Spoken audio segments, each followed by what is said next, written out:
talks about. And Swine. This one, I want to say it's negative. It is controversial, but it's mostly positive. It's mostly positive. This one. It has negative elements to go with its positive elements, and it's just generally more up my style than just being all negative all the time. Which I did have a poll, as you can see here, that you can vote on this poll if you like. I did have a poll in the community post, as you can see. Only one person voted. That's fine. Only one person voted. That's fine. But basically, like, should I do these as soon as I record them, or should I space them out more, like once a week or something like that? I'll still upload besides gameplay or unboxing, whatever I'm doing, just to be fair. But the votes are in, and the vote is in, and it's no less often. So let me know in the description. Seeing as you apparently like watching these unboxing these talks about videos. They're okay. They do it as good as anything else does, if not better. But yeah, and they're mostly new people too, bringing new people to the channel, and it's really easy to do. And I wouldn't have to figure out gameplay for this, which might get in the way anyway. But anyways, today, as you can see by the car in the background, we are talking about the great. The great debate in our automotive era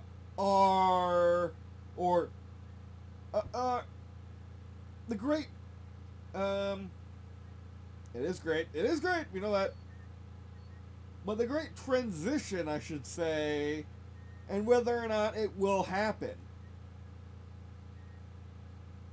The great transition of our era, and will it happen? The great transition being from cars that go vroom vroom to cars that go whir whir.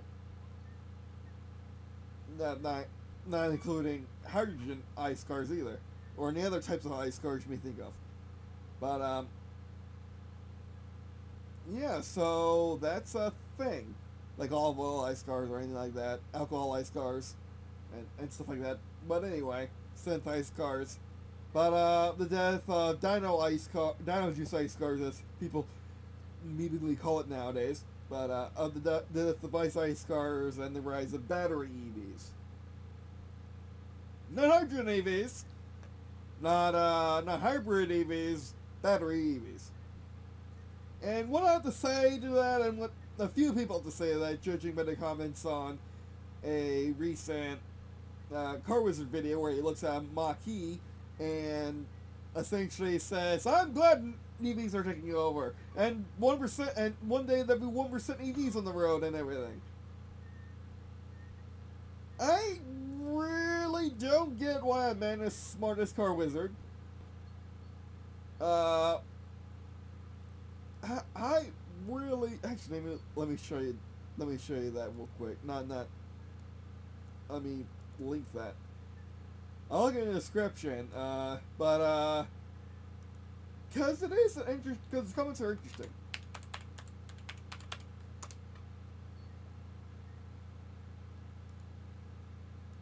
Oh, Blade. Yeah, got it before Blade. This one. Actually, here's a better shot up. There you go. So in this video, and I commented on one of these guys' comments, but in this video, he describes the first 5 minutes of the video, basically the intro is 21 minutes long, so it's fine, but he describes how EVs are taking over, and how he welcomes it, and how he put him out of a job. The thing is, the entire 6 minutes of the beginning of the video is all wrong. It can be true, but it isn't true that it has to happen 1%. All timelines are this way. It doesn't have to happen this way. The only reason why it's happening this way at all is because lawmakers and the general populace are saying it should. And I know that statement is pretty drastic, but yeah, like, for example, Rich Rebuilds has a company called Electrified Garage that fixes EVs. Car Wizard could get certified at Electrified Garage, which he isn't certified as a technician anyway, so he can learn all this stuff on his own, how to repair EVs, and he has a Nissan Leaf he's working on. So I don't get where this came from. It's really weird. Well, yes, EVs require less maintenance, they still require maintenance because things still do break. And of course, you still need to replace the battery, maybe replace the motor if it gets burned out, replace wires, as general maintenance items, with no windshield washer fluid, battery, 12-volt batteries, because all EVs have 12-volt batteries so far, because, you know, like, you still need a backup battery, and you still need batteries to work your smaller stuff. Like even military stuff still has small batteries to go with the big batteries. Nuclear power, like for example, the new destroyer concept, that the new destroyer plans, or the new destroyer requirements require a bigger battery pack to go with its gas engine. So essentially, the new destroyers are going to be hybrids, which kind of I kind of done goofed. But then again, this would be more stealth. This is anti what they're going for. What they're going for with the new destroyers, because it's stealthy. It's basically a Z-Wolf that's gigantic, and it's nuclear. Whereas new destroyers are not nuclear and they're not stealthy. Really, I mean, they take some stealth elements, but they're mostly not. But anyway. Discussion for another time, or maybe never, but we'll see. But that design still makes sense for the setting and being the top of line U.S. Navy vessel.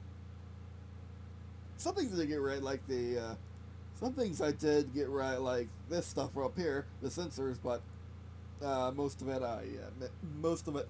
And it's the capital size battleship anyway. It's the actual largest size alleged battleship in the U.S. Navy at that time in the setting. But anyway, that's not the main purpose of the video. The main purpose of the video is to describe my vision of the future. How gas cars, hydrogen cars, and electric cars can all live together in this all wonderful reality, which is honestly more realistic than all battery EVs all the time, everywhere, in the skies, in the oceans, in space. And good luck in space. Good luck with it in space. I mean, good luck with the in space part, because even ion engines use ions as fuel, not just electrics. But anyway, and even the electronic wind type engines use ions. It's basically an ion engine. It's an air-breathing ion engine. There are designs for arc engines where it's just literally a plasma arc engine, but those are less developed than the air-breathing ion engines, ionic wind engines, or some such. So yeah, good luck with that. But anyway. And, you know, you could just use hydrogen. But anyway. But the main reason I know, as long as they don't get outlawed, which they've already been outlawed, or they're already going to be outlawed in several countries like the UK and Israel in 2030, in 2030 thereabouts, they plan on making gas cars illegal, or illegal to sell in their country, or banned to sell in their country new. And yeah, there's been a video by Polymatter, I believe. A video by Polymatter discussing how that's not going to work with current battery technology and current battery production. We just don't have enough batteries to go in all these cars to go in everything else. So either they're going to sell less cars per year, that means keeping gas cars on the road longer, or they are going to, just simply suck it and damage the environment. And even then, you won't get all the batteries. Even then, you won't get all the lithium you need. Go to space. That costs more, and you well, unless you use hydrogen. But even Elon Musk doesn't use hydrogen. He uses, but then Elon Musk is a dirty liar and scum of the earth, so he probably won't even think about using hydrogen. But no, he uses methane for his rockets. But yeah, so and going lithium ion in asteroids, which you know how plentiful that is. But I know what is plentiful: hydrogen. Oh, yeah, but in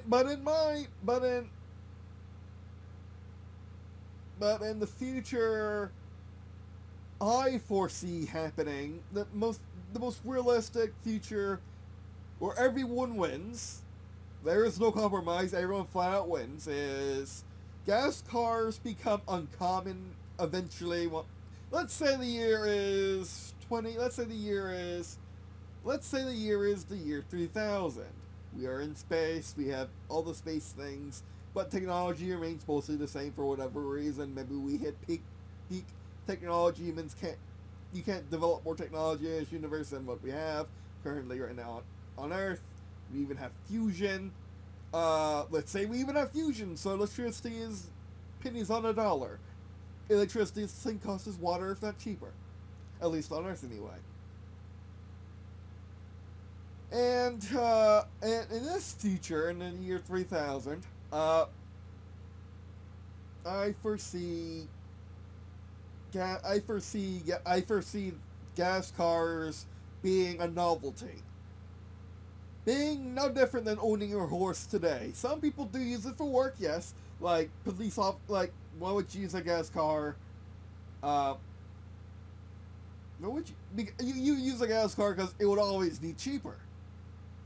It will always be cheaper. Like for war, you might want to use a gas car. Like we use gas today in war. You might want to use a gas car in war, or for a little RC car, or for a race car, because it would always be cheaper. Even with synth gas, it'll be cheaper than practically everything else, because the engines are so dirt cheap compared to making a hydrogen ICE engine. And yes, you would want it for the sound, you would want it for the vroom vroom, you would want it for the experience of novelty. And yeah, so what is a NASCAR race? Everything was silent, and didn't shake the city, and then shake you in your seats from the noise and the vibrations of the car going by, of the race going by.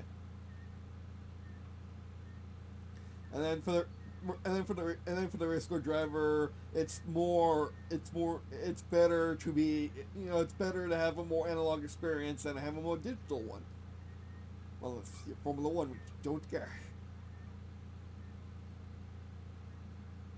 I mean, I think Formula One steering columns transmit more than the modern roll car does. So, gas cars are novelties. Hydrogen and EVs are in parity.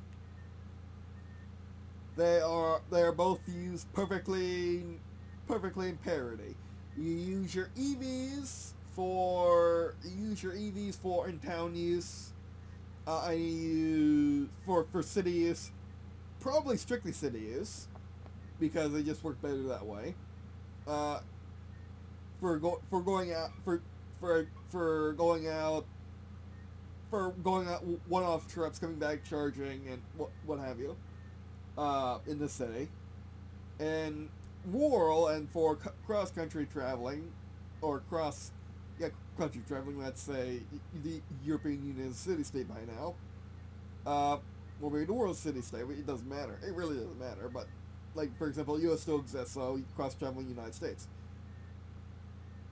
And for that, you want hydrogen, because hydrogen fills up faster, it's cheaper to make, and hydrogen, hydrogen fuel cell is what you want. Maybe if you're fancy, you would get a hydrogen ice car, which is more expensive than your hydrogen fuel cell. Not nearly as good, but it goes vroom vroom. So you want it for the vroom vroom. and you get your battery EV for short trips, because they really are not designed for long high rate drives across country. They're across country or across continents. They're okay at it, but they're not great because they're always charged slower than just simply forcing a material through a hose and then into a tank, through a hose and then pipes it into a tank, whether it be gas or hydrogen, which is also a gas, more gas than petroleum gas, but anyway, or whatever gas is, but anyway, which is the liquid most of the time. But anyway, so yeah, while in the far future when modern cars are ancient and unlikely to have many of them still in service by the year 3000, there should be an equilibrium that's established. And also in the year 3000, you're Mars, you have cheap space travel in this scenario, so you can take your carbon dioxide and send it into the sun if you want to. I don't know if that's actually a good thing, but you can at least send it out of the solar system, or they send it to Mars, which actually needs it. Or you could or you find a way to change it to something, like change it into carbon fiber, maybe. There are a lot of things you can do with carbon dioxide instead of just stick it in a cave somewhere and try to keep it there.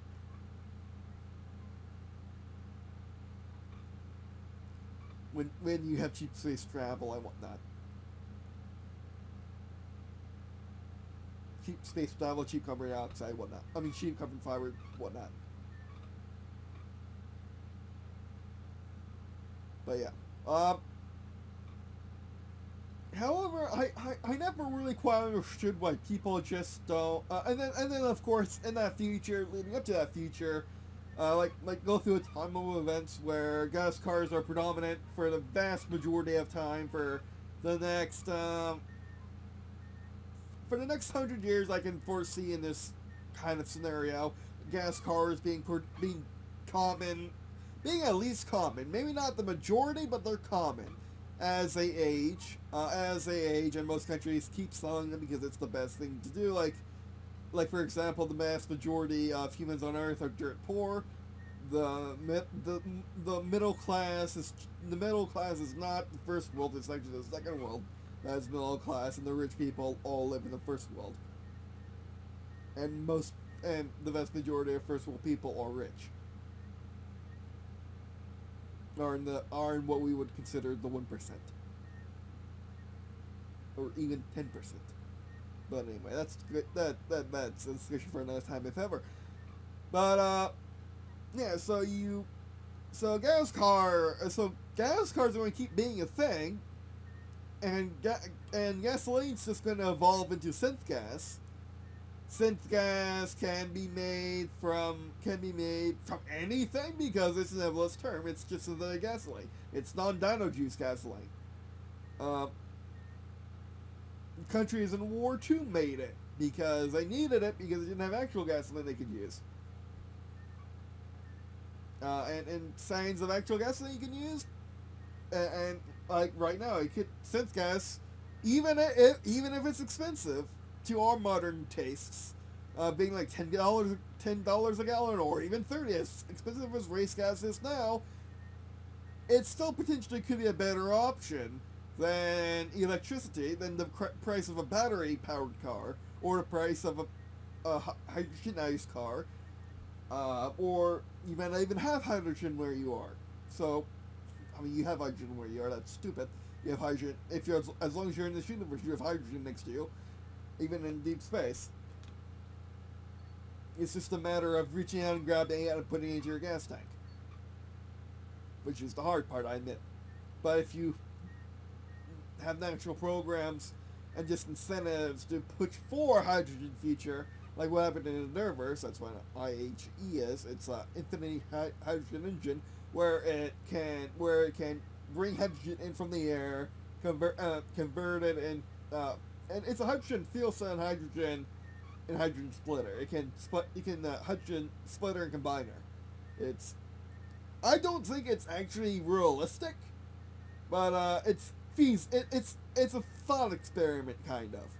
And if one existed, it would take over because there's nothing.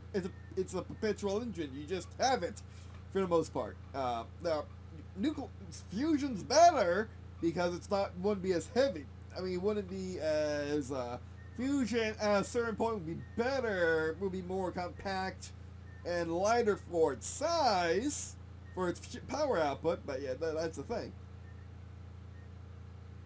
Like the people saying that, oh, gas cars are going to become extinct fully, like the horse. Well, let me tell you something. The horse ain't extinct. I live in Jacksonville, and we have a place called Southside, which is mostly rural. Yes, it's in the city, but it's also rural. That's what Jacksonville is. It's crazy. But Southside is mostly rural, and you can just have this horse walking along a major highway. Not interstate, but a major highway. Like a 40-mile-per-hour road. And of course that's not even considering the vast majority of the U.S. is rural to begin with, where horses are fine anywhere. Not even considering that policemen use horses across the world because it's just simply best. It's simply easiest to police a crowd with.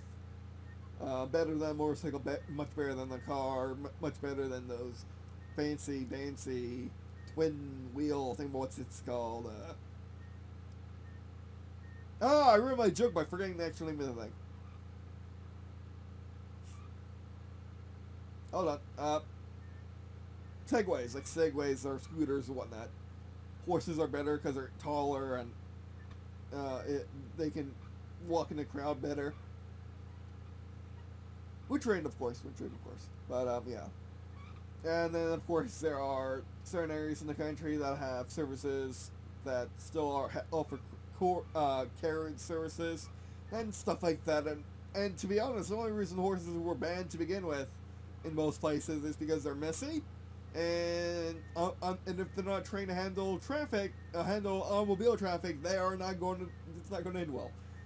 They're going to get spooked. So yeah, it's just people saying EVs and EVs are going to become dominant 1% of the market aren't realistic. Maybe they know what they're talking about, but they're not being realistic about it. They might be being hopeful that EVs will dominate the market, but they're not being realistic 1% truthful. Because under no metric, once you actually dig into this stuff, that EVs are by far the best solution, period, in the story. They are a solution, but they are not the best solution. For example, carbon capture, or even using plants to make synth gas. There's nothing wrong with that. If you're not using dino juice, the problem with dino juice, by the way, is because dino juice is capturing carbon in a place that it's an atmosphere, and when you crack in and when you burn dino juice, it really releases it into the atmosphere. But there's nothing wrong with taking the carbon dioxide, putting it back where it was. It's less dense, so you can put less of it back where it belongs, but it's still you can still do it. And then once in the future, when space travel becomes cheap enough, you can just send it over to Mars, which actually desperately needs the stuff.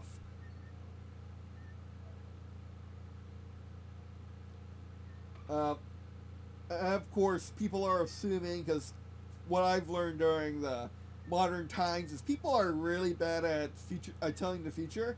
They're really bad at forethought, just in general. People as a mass of people as an identity, humankind has one single identity, or completely sucks at foresight.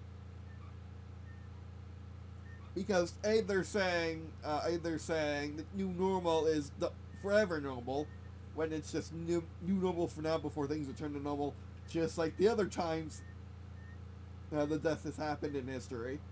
The other few times it's happened in history. What happened during World War One became a footnote. The other one happened, owned a lot of people, and then just stopped being a thing, and people stopped caring. So yeah. Even though both of those deaths are still around. Sorry for being vague, but I don't want you to trigger on this video. I don't want you to trigger on this video, but anyway. So yeah, the nests are still around. It's just no one who cares. And also they're not nearly as effective as they used to be, but still no one cares. So one day we'll solve global warming. Period. Absolutely, that is a for certain thing. It's just right now people are trying to put a band-aid on the problem instead of, let's say, using that money being devoted to EVs to launch a big solar shield into space to block some of the sun's rays. You can do that. You can also use that money to send all the carbon dioxide underground. You can do that. You can spend that money to send it into space. Either just send it into space and just take it out of Earth's orbit, or send it right to Mars. You can do that. You can capture it and make it into carbon fiber, or charcoal, or whatnot, or steel, or anything that requires carbon fiber, or anything that requires carbon. You can do that. There are ways to solve global warming. In fact, there's also a way. There's also a thing that might solve it for us. Whereas we're in the middle of a mini ice age. I don't know if you heard about this. Likely you haven't, but I did actually. There were some there were some science news sites saying, "Oh, we're in a mini ice age. A mini ice age is what allowed, or is what caused the icebergs in the Hudson River when George Washington crossed it, or whatever, or however it happened." When George Washington crossed it, there were ice in it because of the mini ice age. It caused a lot of other effects too. But so far, the global warming has kind of been keeping it at bay. So I'm hoping that the ice age cools down a bit, which, by the way, a mini ice age is caused by the solar activity going less, the sun producing less heat, light, radiation, whatever, and just cooling off a bit, and that's doing massive ramifications on the close ecosystem that is Earth. We don't close it anymore. No, it's in probes out to everywhere's. That's a philosophical question for another time. But yeah, so that's generally it. It's just not like I don't see a realistic future that isn't caused by panic, dysphoria, and nonsense, where EVs are 100% taking over. It just doesn't make any sense. Or renewables going to take 100% take over? Yes, they will. It's just economically more feasible to do it that way, to rely on wind, solar, nuclear, what have you, than to rely on dino rocks and dino gas that will eventually wear out. Hydrogen even. I don't know why we don't invest in hydrogen power plants, but probably again cost of getting hydrogen out of the air or water. But anyway. So yeah. So that's basically it. Just wanted to discuss the whole. Everyone's freaking out about the switch to BEVs. To clarify, it is BEVs, battery EVs, not hydrogen EVs, not hydrogen EVs, not hybrid EVs. Battery EVs that are people freaking out, that cause people freaking out, and also the increased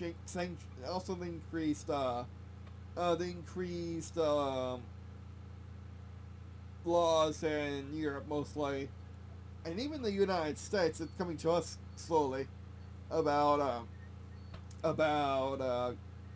emission ratings. But yeah. Oh, which. To be fair, there is going to be a day where people are going to look back at these laws and say, why do we need these emission ratings? Gas cars are novelties, and we can send carbon dioxide wherever we want in the solar system. So why do we need these things? But anyway, all being laws, they can be hard to be undone. But anyway. Alright, that's it for this video. Thanks for watching. Appreciate watching on this video. It means a lot to me. Well, it's not to me if you were check out the rest of the stuff in the description below, such as the various Facebook channel, which of course best way to support this channel is by watching these videos and each content are produced by sharing with friends for this too. Alright, that'll be it for this video. Thanks for watching, and because the poll has spoken, I will not be uploading this on the anywhere near the 20th of January. I'll probably upload this next week, so like the 20th, next week's probably either the 30th, 31st, or 27th, or whatever